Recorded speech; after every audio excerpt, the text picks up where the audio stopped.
Cuando suenes que ya. Buenas noches.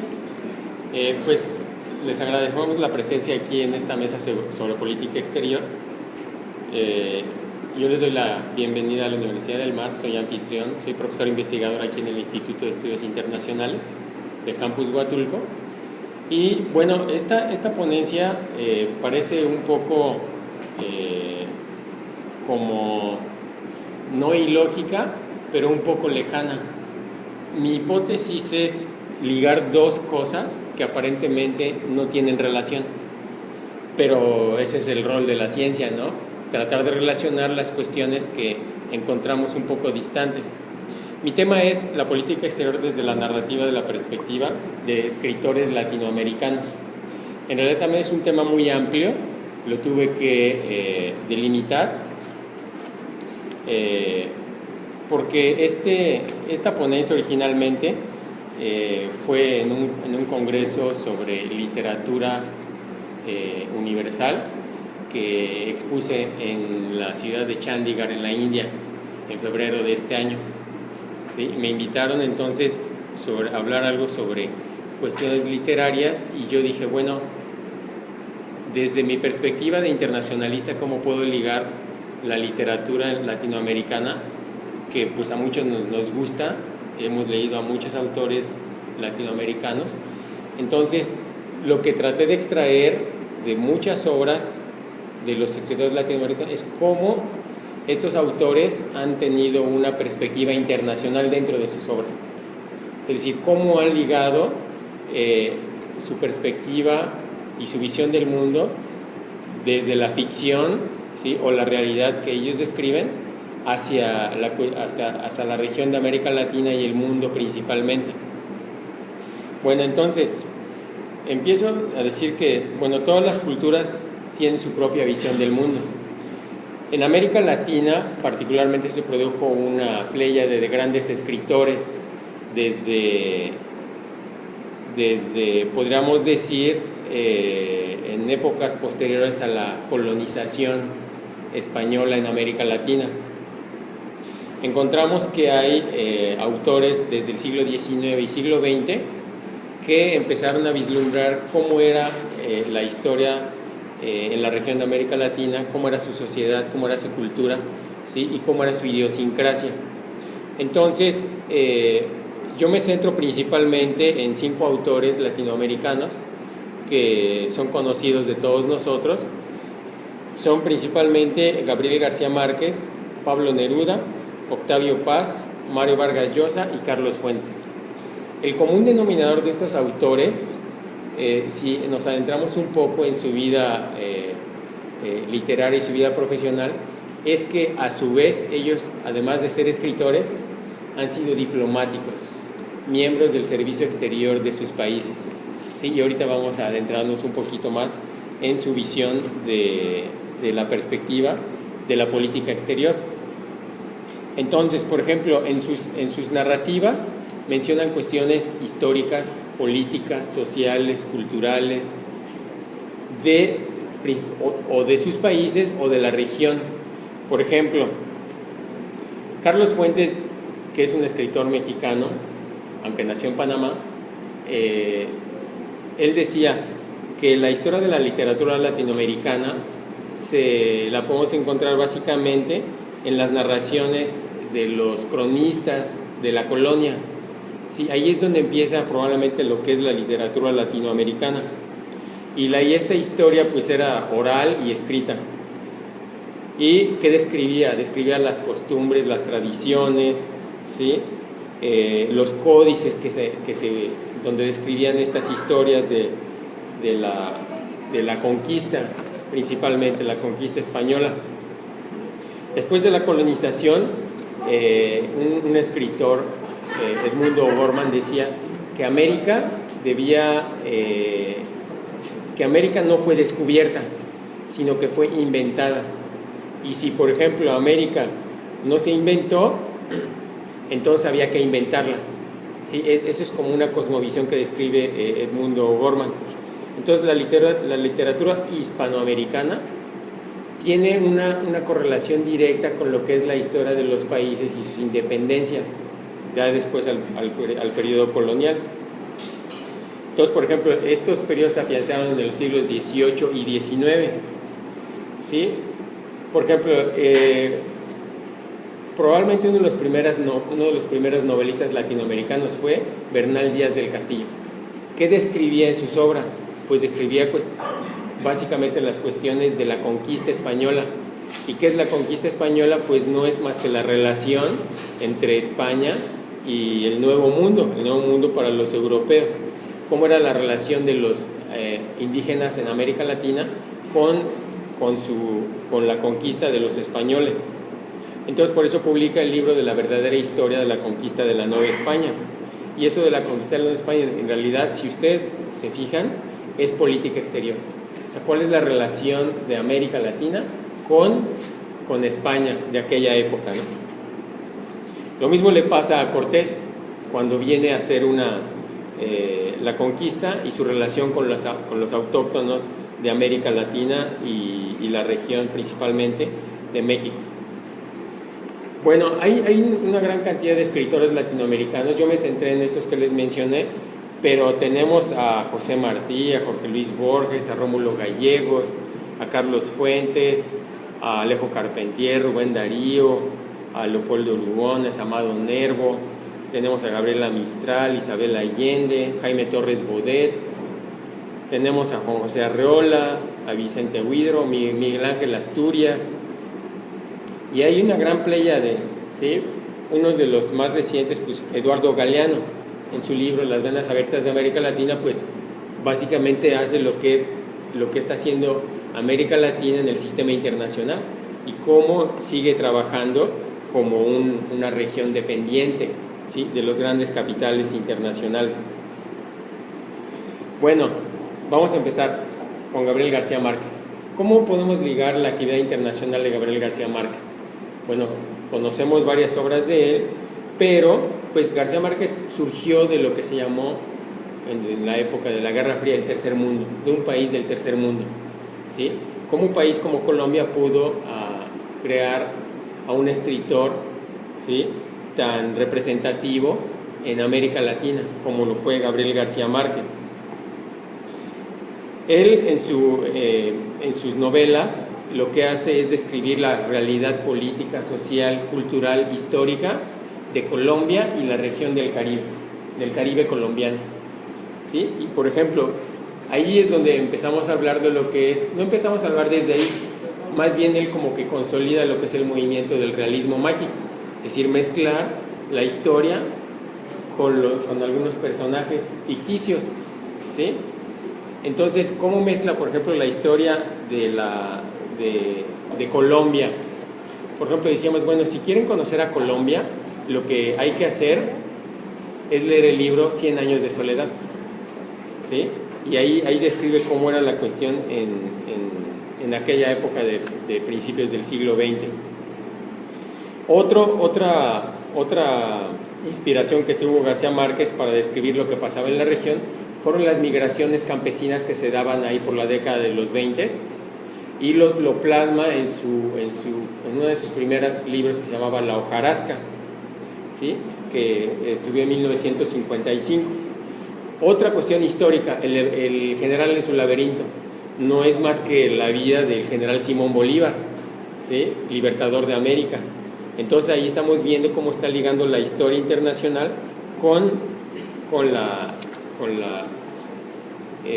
la literatura. Y bueno, finalmente, nada más por mencionar otra de sus obras, El amor en los tiempos del cólera.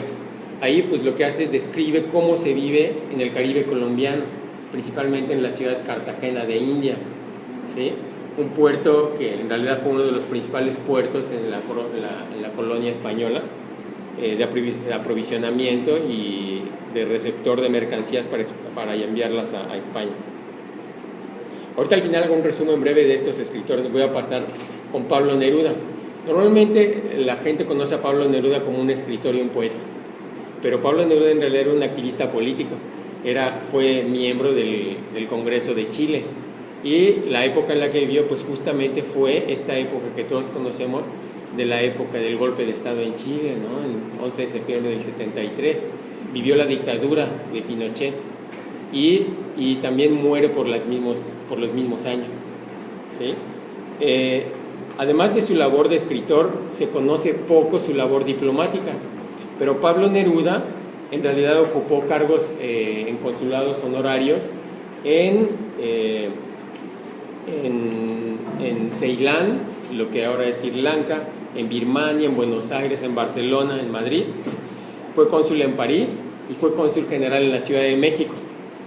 Durante una de sus adscripciones fue donde escribió el famoso, lo que conocemos, 20 poemas de amor y una canción desesperada, que muchos la conocemos, pues fue justamente en esta labor, en estos viajes en sus consulados que tuvo adscritos en varios países. ¿Sí? Gabriel García Márquez y Pablo Neruda ganaron el Premio Nobel de Literatura. García Márquez fue en 1982 y Pablo Neruda en 1971. ¿Sí? Ahí también podemos ver el tamaño de su obra literaria. Ahora sí, un escritor mexicano también que conocemos mucho, Octavio Paz. Bueno, Octavio Paz fue un prolífico escritor, ensayista y diplomático mexicano. Octavio Paz describía en sus obras también cuestiones desde la independencia, la conquista, la independencia, la revolución, ¿sí? Y describía y analizaba lo que era la filosofía latinoamericana. Octavio Paz escribió su obra cumbre, El laberinto de la soledad, cuando estaba adscrito a la Embajada de México en París, Francia. ¿Sí? O sea, eso es lo que estoy tratando de relacionar, cómo estas grandes obras se inscriben dentro de su labor diplomática, que bueno, esta obra data de 1950. También hay que mencionar una cuestión, que Octavio Paz fue embajador de México en la India 2 veces, ¿sí? Cuando se estableció relaciones diplomáticas con la India en el 47, cuando se independiza la India, y después en la década de los 60, su segunda adscripción. ¿Sí? Y aquí encontramos una cuestión polémica, ¿sí? de la vida diplomática de Octavio Paz. Era embajador de México en la India en 1968. ¿Se acuerdan? Entonces, cuando pasa la matanza del 2 de octubre en Tlatelolco en 68, él era embajador y se entera de lo que estaba pasando en México. Dice: yo no voy a representar un gobierno que masacra a su población, y renuncia. Es la famosa renuncia de Octavio Paz en la década de los 60. Bueno, también parte de la obra de Octavio Paz se refiere a esta experiencia. Escribió un libro muy interesante que se llama Vislumbres de la India, en el 1995, y ahí narra toda su actividad diplomática y compara cómo la cultura de la India y la cultura mexicana son muy similares, ¿sí? Tanto en historia, en cultura, en tradiciones, hasta en arqueología llega a comparar cómo son muy similares las culturas de ambos países. Octavio Paz recibió el Premio Nobel de Literatura en 1990, ¿sí? Bueno, otro escritor también muy, muy importante, polémico también, Mario Vargas Llosa. Mario Vargas Llosa nació en 1936 en Arequipa, Perú. En sus obras principalmente describe su temprana infancia en la Lima donde vivió, donde creció. Describe la situación social, política, religiosa, ambiental de la región del Perú principalmente. En sus obras, por ejemplo, una que se llamó Conversaciones en la Catedral, La Casa Verde, Pantaleón y las Visitadoras, y en su último libro, uno de sus últimos libros, El Sueño del Celta, de 2010. En su libro anterior, que publica en en los 60, Los Cachorros y los Jefes, también narra sus años de infancia en Lima, la capital de su país. ¿Sí? Este libro originalmente, la primera versión apareció en 1959 y fue publicado con una descripción de cómo él veía la idiosincrasia de la región, ¿sí? de la Amazonia peruana y del Perú de la época. Otra obra que lo liga directamente con lo que es la vida internacional y cómo se escribe la vida política de la región, es la obra de La fiesta del chivo, que se publica en el 2000. Ahí, ¿qué es lo que hace? Pues describe cómo es el régimen político en la República Dominicana, con Trujillo y Balaguer. Entonces, lo que él está viendo es cómo se describe esta narrativa, describe la situación política y social y lo plasma en una novela. Entonces, está haciendo el puente entre lo que es la vida internacional en la región y la literatura. Mario Vargas Llosa finalmente ganó el Premio Nobel de Literatura en 2010, y 2010 finalmente, porque fue candidato mucho tiempo y no se lo habían dado. Si mucho tiempo, muchos años fue candidato al Premio Nobel de Literatura, hasta 2010 gana el Premio Nobel de Literatura. Y como dijo el Comité Nobel, por su cartografía de las estructuras del poder y sus imágenes mordaces de la resistencia del individuo, la rebelión y la derrota.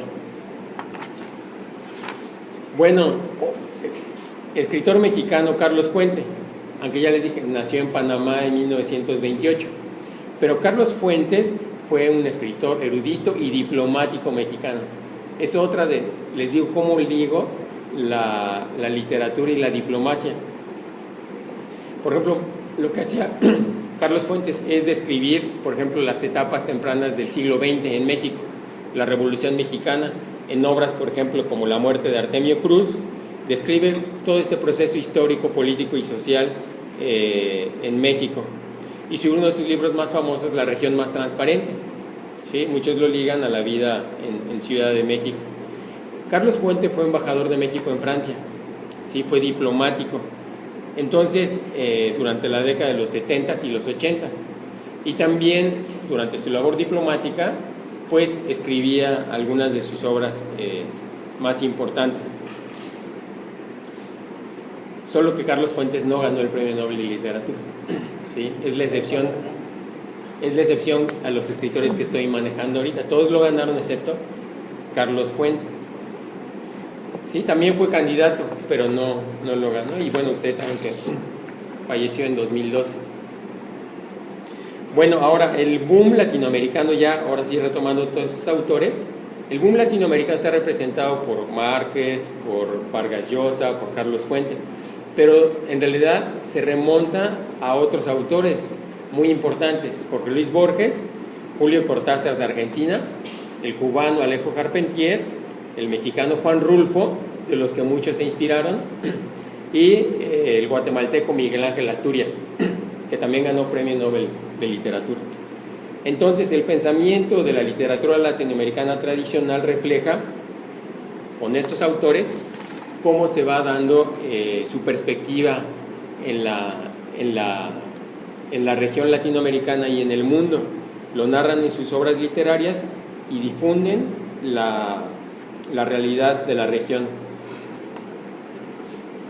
Entonces, uno de mis argumentos principales es: todos estos escritores tuvieron cargos diplomáticos con rango de embajador o de cónsul. Significa que colaboraban en el servicio exterior de sus países, donde tuvieron que planear y ejecutar la política exterior respectiva. Asimismo, practicaban la diplomacia bilateral y multilateral. Algunos tuvieron incluso que participar en acuerdos y convenios internacionales. Entonces, la relación entre literatura y política exterior en América Latina y el Caribe es muy estrecha, pues la historia reciente ha mostrado cuán cercana puede estar la vinculación de los intelectuales con la política exterior de sus naciones. Los puestos diplomáticos en adscripciones que desempeñaron en la India, en Francia o en México, sin duda reflejan y alimentan el interés intelectual y literario para narrar y realizar crónicas de sus labores políticas y diplomáticas, de la cultura o la situación social particular de esas adscripciones diplomáticas. Y bueno, pues así termino con esta reflexión. Ojalá se pueda armar una buena discusión al final, y muchas gracias.